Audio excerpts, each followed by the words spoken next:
অনেক দিন ধরেই আমার ছোট্ট মেয়েটি বলছে ডোনাট খাবো। আর অনেক দিন ধরেই আমি ভাবছি ডোনাটটা ওকে বানিয়ে দিই। আমি কিন্তু আগে কোনোদিনও ডোনাট বানাইনি। জানি দোকানের মতো হবে না, তাও একটু বানিয়ে দেখা যাক কেমন হয়। সাহস করে ডোনাটটা বানিয়ে দিচ্ছি।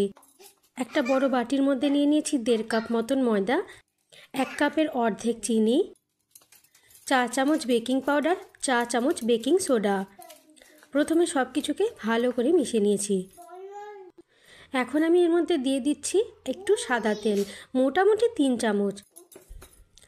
আরও কিছু উপকরণ দিয়ে দিতে হবে, যেরকম আমি দেব সামান্য একটু নুন, আর দেবো একটা ডিম, আর দেব দই।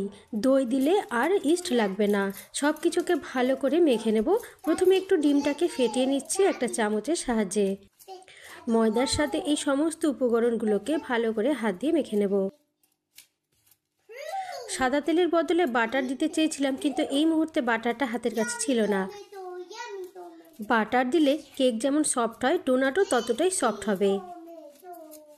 সব শেষে 3 চামচ টক দই আমি মিশিয়ে দেব।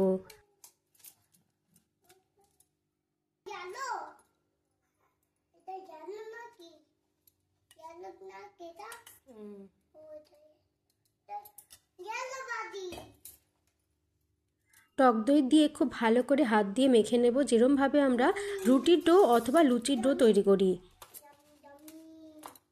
আর যদি প্রয়োজন হয় তাহলে সামান্য একটু দুধ দেওয়া যেতে পারে মাখার জন্য,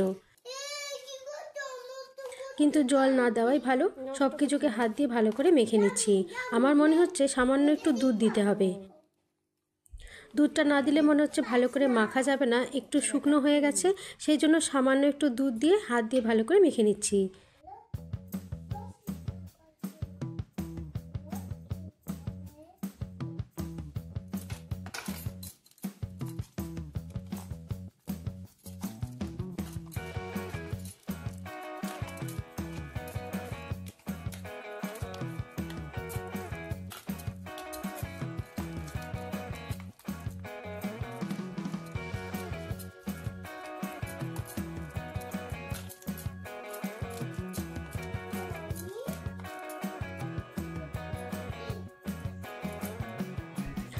তারপরে এই ডোটাকে আধ ঘন্টা বা 1 ঘন্টার জন্য ঢাকা দিয়ে রাখতে হবে।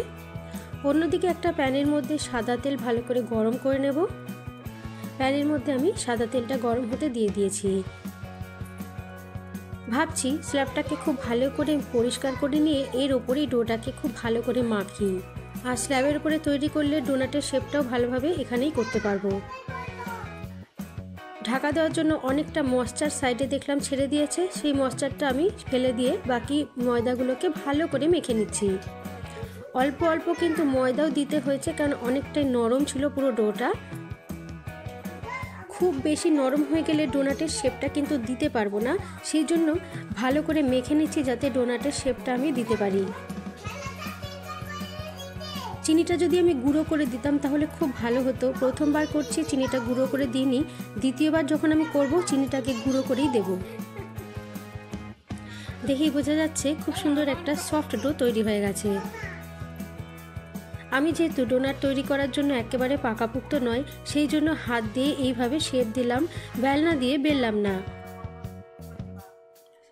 আমি একটা ছোট সাইজের গ্লাস নিয়ে নিয়েছি। গ্লাসটাকে এইভাবে গোল করে হালকা হালকা করে প্রথমে একটু আকার দিয়ে নিচ্ছি, এরপরে এটাকে চাপ দিয়ে পুরো বার করে নেব। একটা এত বড় লেচি থেকে 4টে ডোনাট তৈরি হয়ে গেল।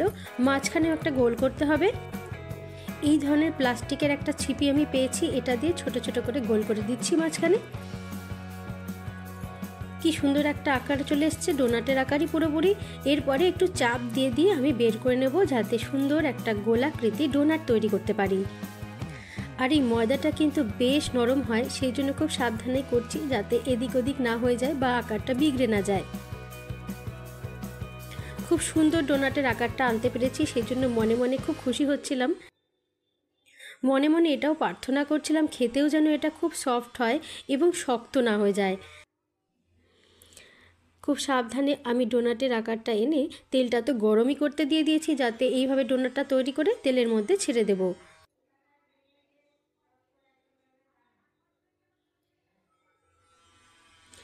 খুব সুন্দর হয়েছে না? কমেন্ট করে জানিও কিন্তু। ইন্টারনেটে কিন্তু আমি অনেক দেখেছি যে ডোনাট তৈরি করার সময় আঁচটাকে মিডিয়ামই রাখতে হবে, অতিরিক্ত হাইও যাতে না হয়, আবার ফ্লেমটা অতিরিক্ত লো যাতে না হয়, যাতে ভেতর থেকে ডোনাটগুলো ভালোভাবে কুক হয়ে যায়। ঝটপট করে 4টে ডোনাটই একই সাথে ভাজতে দিয়ে দেব। আদু পাশে দাঁড়িয়ে অপেক্ষা করছে ডোনাটটা কখন তৈরি হবে আর ঠান্ডা করে কখন আমি ওকে দেব।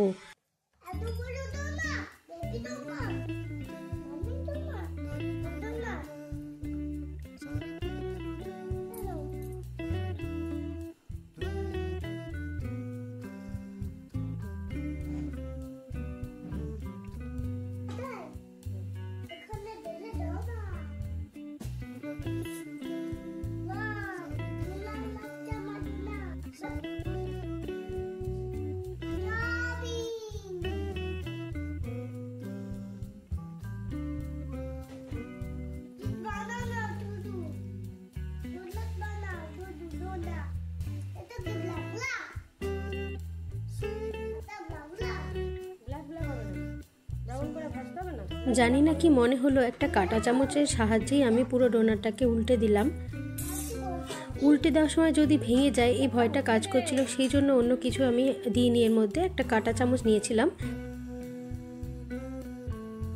চকলেট মেল্ট করার জন্য একটা বাটি বসিয়েছিলাম, বাটির মধ্যে সামান্য জল দিয়ে চকলেটগুলোকেও রেডি করে রেখেছিলাম, কিন্তু কিছুই করতে হলো না। একটা আইডিয়া দিল আদু।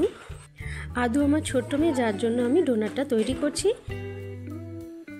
আদু কী করেছে, এই ডোনাটগুলো আমি পাশে রেখেছিলাম, এই গরম ডোনাটের ওপরে চকলেট রেখে দিয়েছে, আর রাখা মাত্রই চকলেটটা মেল্ট হয়ে গেল।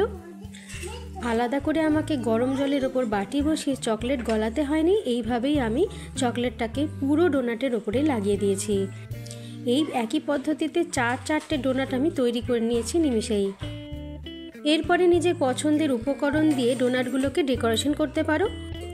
আমি কতগুলো জেমস আনিয়ে রেখেছিলাম, সেই জেমসগুলো ওপর দিয়ে সাজিয়ে দিচ্ছি।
তৈরি হয়ে গেল ডোনাট। যেহেতু একটু ঠান্ডা ঠান্ডা দিন আছে, তৈরি করার সাথে সাথে সাজানোর সাথে সাথেই কিন্তু ঠান্ডা হয়ে গেল, সেই জন্য আদুকেও দিতে পারলাম।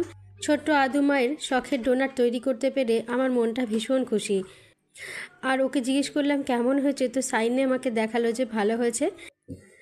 2টো ডোনাট নিমিষেই শেষ হয়ে গেল, বাকি 2টোই বেঁচে ছিল। আর এইভাবে একটু ভেঙে দেখাচ্ছি, ভেতরটা কতটা সফট হয়েছে বোঝাতে পারছি না, কিন্তু সত্যি ভেতরটা অনেকটা সফট হয়েছিল।